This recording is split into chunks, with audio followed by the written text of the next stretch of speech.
Bonsoir à tous, merci de vous informer sur NCI. Voici le sommaire.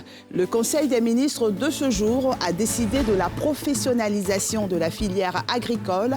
L'identification et l'immatriculation des agriculteurs sont exigées pour bénéficier de l'aide de l'État. L'océan produit au moins 50% de l'oxygène de la planète et est la clé de notre économie. Pour réfléchir aux voies et moyens de sa protection et de sa préservation, chaque 8 juin, la Journée mondiale de l'océan est célébrée. La Côte d'Ivoire n'est pas restée en marge.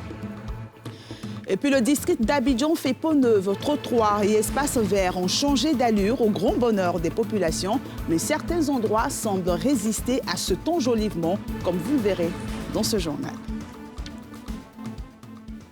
Comme tous les mercredis, un conseil des ministres s'est tenu ce jour. Au nombre des sujets abordés, l'identification et l'immatriculation des agriculteurs, une mesure qui rentre dans le cadre de la modernisation et de la professionnalisation de toutes les filières agricoles. Les explications de Pierre Dipomélin et de Fulgence Kisiedo. Le succès de ce pays repose sur l'agriculture. Les agriculteurs en sont les artisans. Combien sont-ils ? Dans quel secteur agricole évoluent-ils ? C'est pour répondre à ces questions que le gouvernement, pour mieux les accompagner, veut les identifier et les immatriculer. Un sujet qui a été débattu au Conseil des ministres de ce mercredi, présidé par le président Alassane Ouattara. Il y a une loi d'orientation donc agricole en Côte d'Ivoire qui a été prise et cette loi exige d'organiser la profession agricole. C'est ainsi donc que 11 branches ont été définies. Et les agriculteurs seront classés par rapport à ces branches-là. Et inévitablement, une fois qu'ils appartiendront officiellement à la profession d'agriculteur, eh bien, ils pourront bénéficier de tous les services auxquels les agriculteurs ont droit. Donc cela veut dire que si vous voulez bénéficier de tous les services que l'État met à la disposition des agriculteurs, il faut que vous soyez identifiés, référencés comme tels. Sinon, vous ne pourrez pas en bénéficier. Donc, est-ce que c'est une obligation ? Je pense qu'il est de leur intérêt de se faire immatriculer.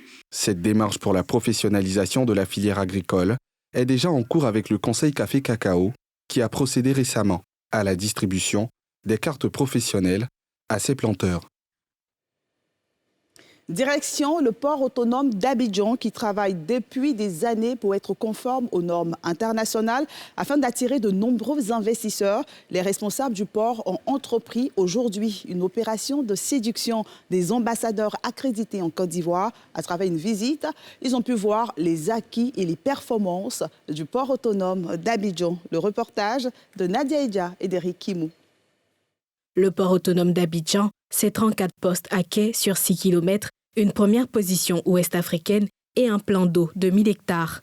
Ce sont ces potentialités et bien d'autres qui viennent d'être présentées au corps diplomatique accrédité en Côte d'Ivoire au cours de cette visite guidée, impulsée par le ministère des Affaires étrangères. De belles performances qui sont importantes pour d'éventuels partenariats. Je suis vraiment impressionné par le niveau d'ambition du plan de développement du port autonome d'Abidjan. Ambition vraiment d'élargir et de rendre possible l'accès des bateaux de plus en plus profond. Aussi très impressionné par le degré d'ouverture du port autonome. En Égypte, il y a le canal de Suez, c'est un des canaux maritimes les principaux dans le monde. Et vraiment, nous cherchons à mettre les bases d'un partenariat solide avec nos partenaires ivoiriens ici.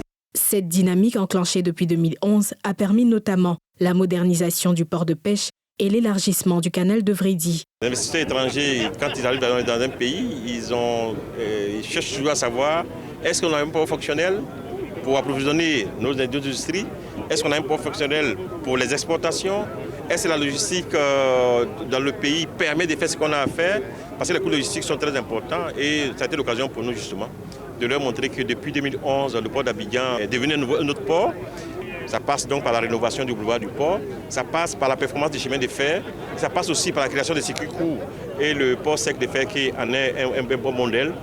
un chemin de fer performant, un port sec à faire qui tournerait bien, ça va vraiment être valeur ajoutée sûre pour le port d'Abidjan. Pilier de l'économie ivoirienne, le port d'Abidjan génère 85% des recettes douanières avec 75% des échanges vers l'extérieur et fait vivre près de 75 500 personnes en emploi direct et indirect. Et en ce qui concerne la déclaration du patrimoine, la Haute Autorité de la Bonne Gouvernance poursuit ses activités. Le taux de déclaration de prise de fonction ou de début de mandat est de 79,58% selon l'institution qui a décidé de passer à la répression après la sensibilisation. Selon la loi, la déclaration du patrimoine doit être faite dans un délai de 30 jours suivant la prise de fonction ou le début du mandat ou la cessation de la fonction ou la fin du mandat. Elle invite donc tous les concernés à respecter la loi pour s'éviter toute sanction. Les explications de Thiemé Dangé de Chèque Bleu. La Haute Autorité pour la Bonne Gouvernance et ses partenaires commissaires de justice abordent dans les prochains jours le virage des sanctions contre les assujettis réfractaires à la déclaration de patrimoine. Dans cette dynamique, le processus de notification par exploit de commissaires de justice est désormais lancé. Avant le terrain, les parties engagées dans cette étape qui suit celle de la sensibilisation des assujettis du décret numéro 2014-219 du 16 avril 2014 portant modalité de déclaration de patrimoine livrent les enjeux et sonnent l'alerte. Il fallait permettre aux assujettis de se familiariser avec le système, parce que c'est des obligations nouvelles qui sont imposées. Donc on a fait la sensibilisation. On s'est dit maintenant qu'il faut passer à la phase suivante qui est celle de la répression. Lorsque l'assujetti ne fait pas sa déclaration ou ne respecte pas le délai légal, il faut par commissaire de justice lui envoyer un rappel. Et ce rappel va servir à étayer les preuves en matière judiciaire pour que la sanction soit prise. C'est une amende qui équivaut à 6 mois de salaire qui concerne la personne non déclarante. Nous sommes des tiers de confiance. Donc effectivement, notre rôle en tant que juriste de proximité, officier public, nous avons foi jusqu'à l'inscription nous faut. Donc effectivement, ça va éviter qu'il y ait assez de débats, assez de contestations. Voilà pourquoi la haute autorité s'appuie sur nous pour pouvoir faire venir ces assujettis à déclarer leur patrimoine. Pour celui qui n'a rien à se reprocher, il n'a pas à craindre à venir devant cette institution pour déclarer son patrimoine. Notons qu'à ce jour, les assujettis visés par l'article 14 du décret se sont acquittés de près de 80% de l'obligation de déclaration de patrimoine. Environ 20% des réfractaires encourent des peines de forte amende. Avant, la haute autorité devra constater leur refus par l'observation de fin de non-recevoir aux notifications par exploit délivrées par les commissaires de justice du pays. Charles Blé Goudé était hier l'invité de Sans Réserve avec Ali Diarra-Souba qui s'est rendu à La Haye pour une interview exclusive de NCI. L'ex-leader de la galaxie patriotique avec son franc-parler légendaire a dit sa part de vérité sur l'actualité politique ivoirienne. Retour sur cette interview avec l'avis de quelques Ivoiriens.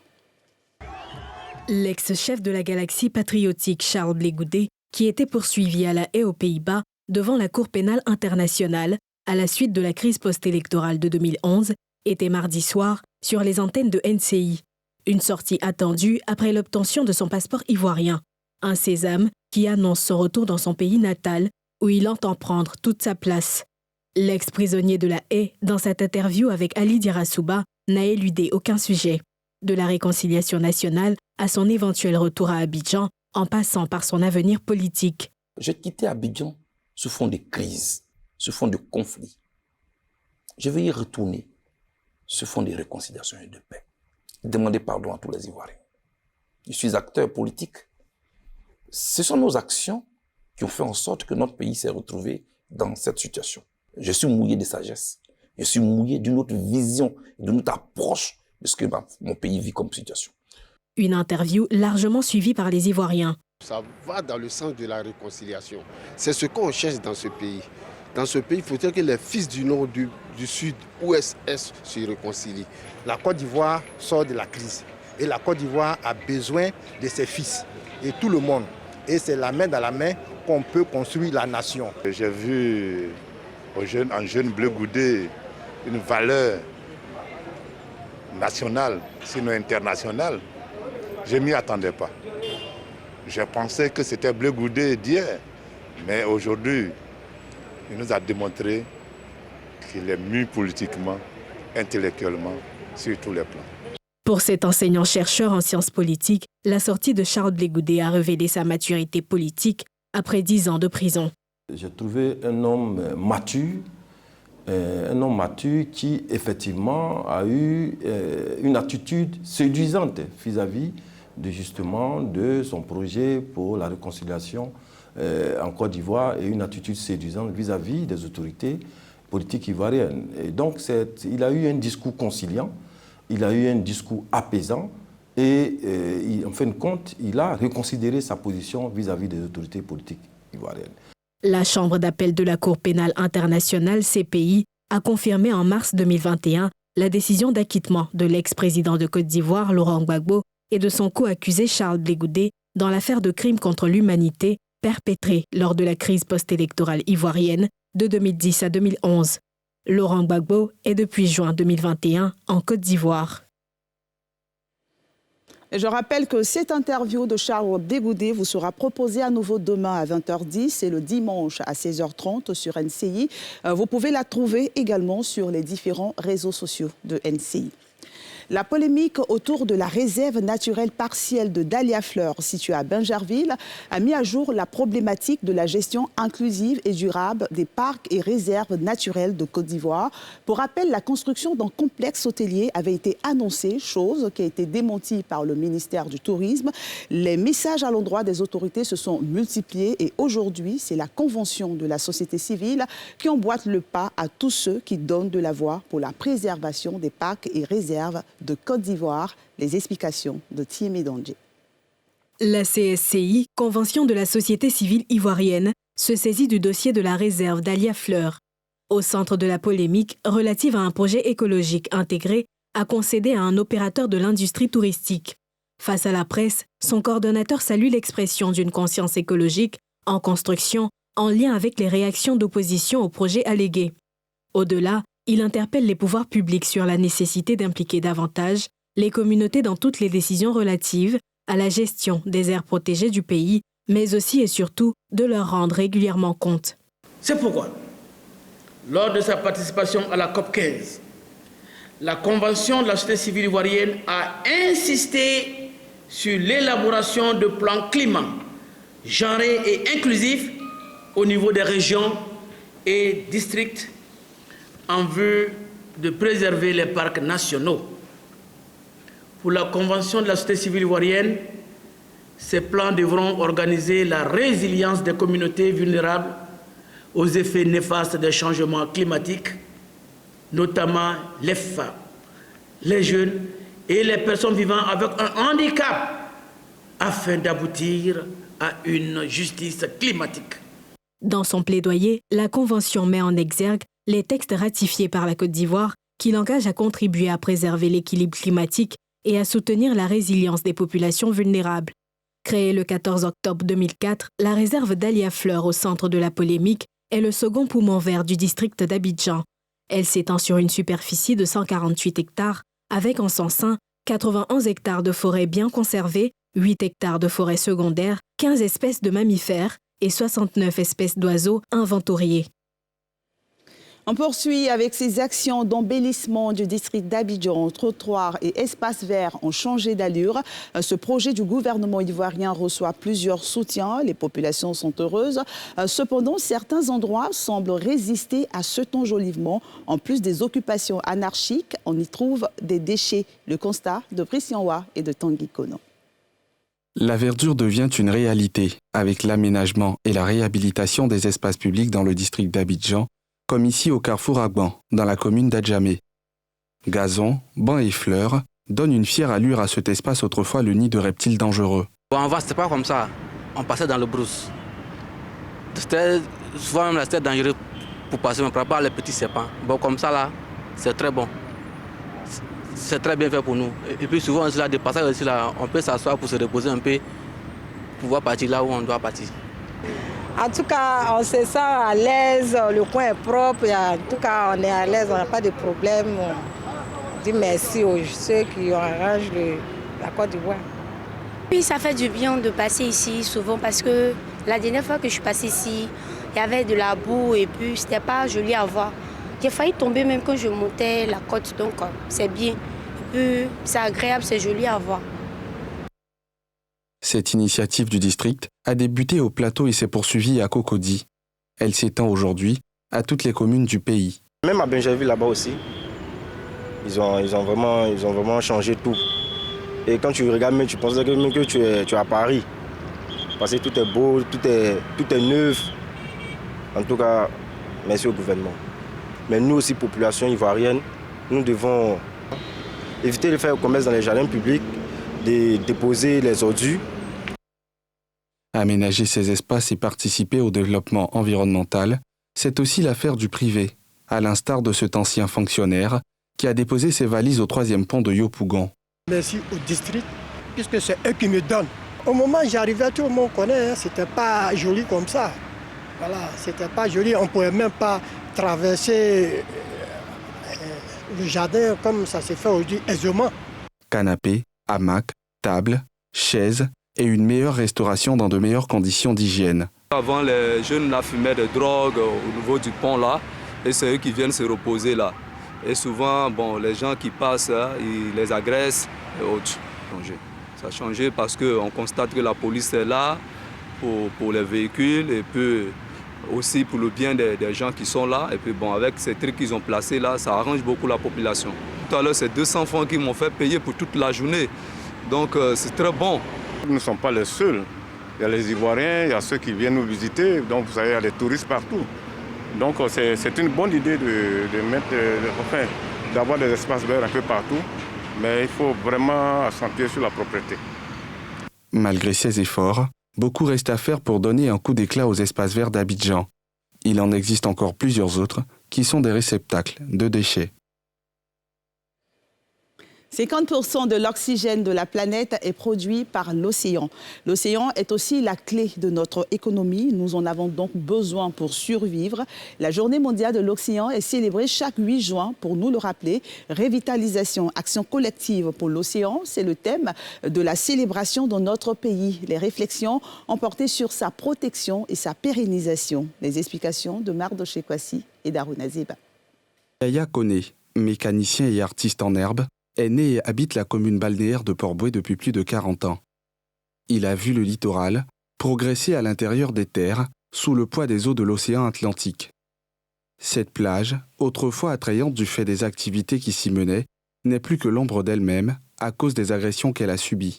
La plupart étaient bordures de mer, étaient habitées.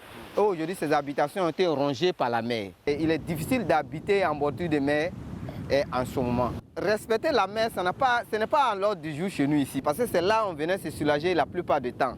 Et aussi, c'était comme une sorte de dépotoir pour nous. Quand on balaie, on jette dans la mer. Donc ce qui donne, c'est tous ces états-là en bordure de mer.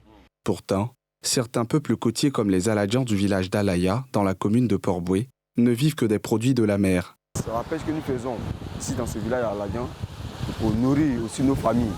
Et c'est un village des pêcheurs. La mer, si je veux voir, est comme la richesse, au fait. La richesse au moins des Aladjans. Parce que c'est là-bas on s'en va chercher à manger. C'est comme c'est un champ que nous avons planté qu'on s'en va récolter. Au-delà des populations installées sur le littoral, la mer joue un rôle important dans le développement économique de la Côte d'Ivoire. C'est donc une ressource importante à préserver et promouvoir au vu de la grande richesse qu'elle constitue. Aujourd'hui, 60% de la population mondiale vit à moins de 150 km des côtes. Vous voyez donc l'importance que l'océan a pour ces personnes. L'agriculture est plus propice au niveau du littoral. Il y a le transport, le port d'Abidjan, et on peut dire que est le poumon de l'économie ivoirienne. Parce que 90% de tout ce qui arrive en Côte d'Ivoire passe par la mer, par l'océan Atlantique que nous avons ici. Les océans sont aussi importants pour l'extraction minière. On a aussi le fait que les océans sont riches en produits halieutiques. Donc la pêche se fait dans les océans.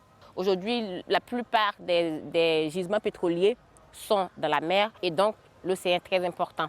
À l'occasion de la célébration de la Journée mondiale des océans, Le ministre de l'Environnement et du Développement durable appelle donc chacun et chacune à protéger la mer afin de continuer à bénéficier de ses nombreux avantages. Beaucoup d'activités sont liées à l'océan. Pour en tirer profit, nous avons l'obligation de le protéger afin de continuer de bénéficier de ses nombreux services environnementaux et ressources naturelles.